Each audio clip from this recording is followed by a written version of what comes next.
Bonjour à tous et à tous, ici Banta pour vous présenter un petit tutoriel sur Cisco Packet Tracer. Donc, qu'est-ce que Cisco Packet Tracer? C'est un logiciel de simulation réseau. Donc, comme vous pouvez le constater, on peut y implanter des machines, des switches, des hubs, des routeurs. Alors, les routeurs qui sont là, voilà. Donc, je vais vous présenter différents aspects du réseau, notamment pour commencer, on va commencer par des petites bases, tout ce qui est le protocole IP, et puis de toute façon, on va voir au fur et à mesure comment interconnecter des réseaux entre eux, comment les configurer. Donc, déjà, Cisco Packet Tracer, il faut bien voir qu'il est en deux temps. Donc, le temps réel, où l'on constitue son réseau, et le temps de simulation.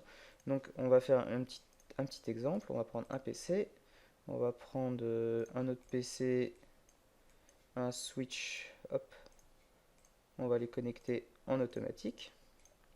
Tac, tac, tac, tac. Alors, il faut attendre que le switch se démarre un peu, normalement.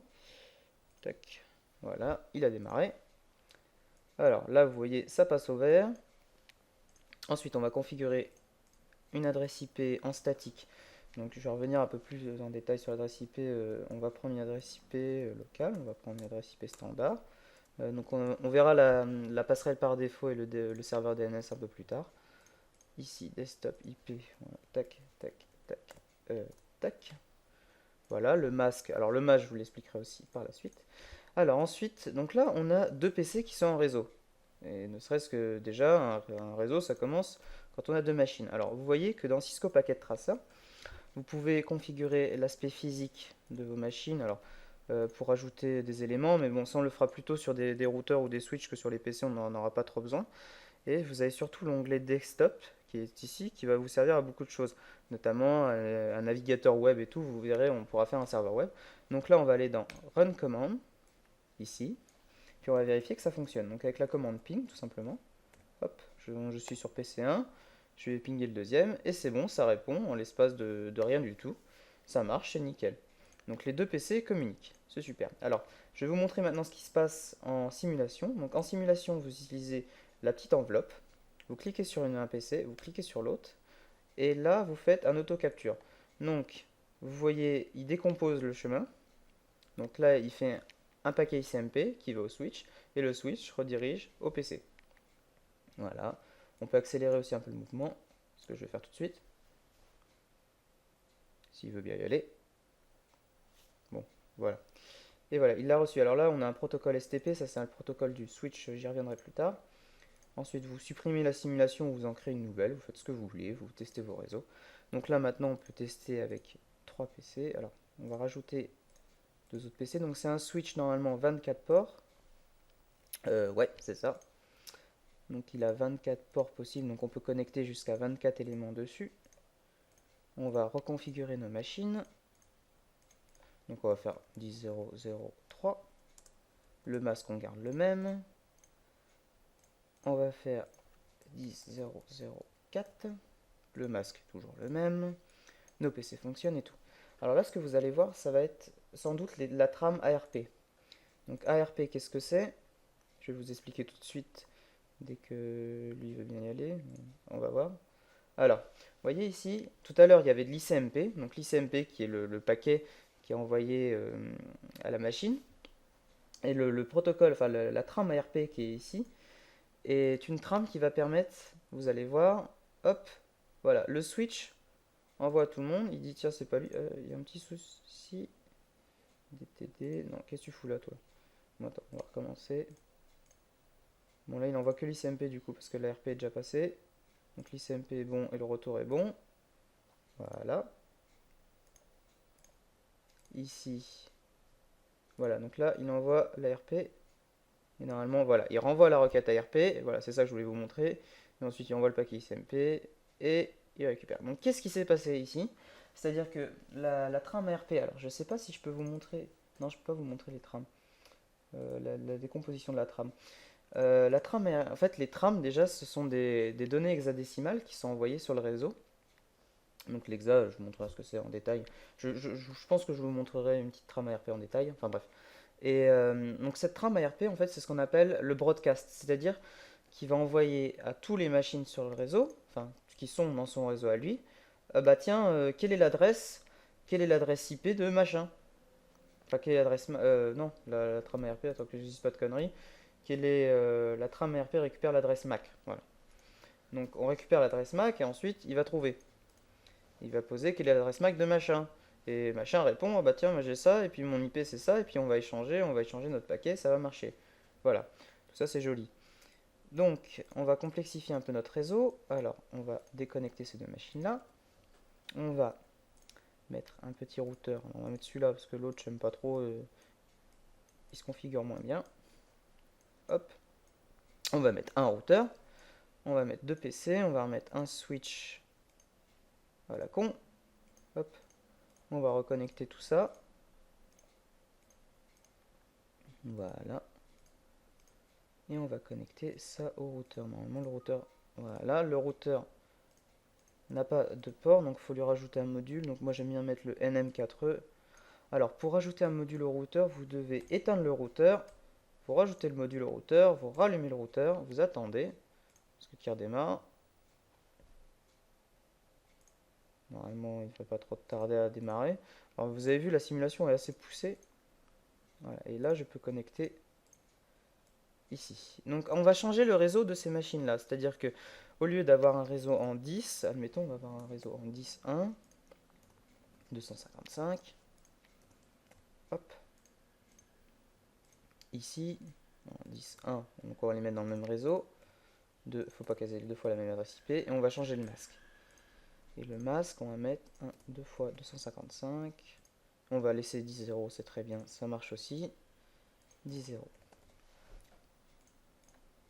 Donc notre routeur, maintenant, il va falloir que je lui place une interface, enfin, que je lui mette une IP sur une interface. C'est-à-dire que là, ici, nous avons l'interface 1.0 qui est dans ce réseau-là, donc on va lui mettre l'adresse, c'est en 1.0, bah tiens, on va mettre 254, même si c'est pas la plus grande adresse possible, mais j'aime bien mettre 254 sur mes routeurs.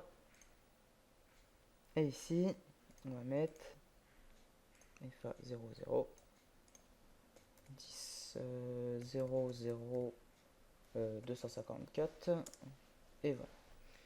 Ici, donc c'est toujours rouge, ça ne devrait pas. Je l'ai mis à rallumer pourtant. Donc c'est pareil, vous pouvez le faire aussi en interface, en ligne de commande, mais bon déjà j'ai peur d'aller un peu vite aussi. Il faudrait que je vous explique, que je vous décompose un peu plus l'IP. Et là, parce que je suis en simulation peut-être en temps réel, ça veut bien. Normalement les deux sont configurés. Chacun est dans son réseau, on vérifie. On fait un ping entre les deux machines. Successful. Là-haut, successful.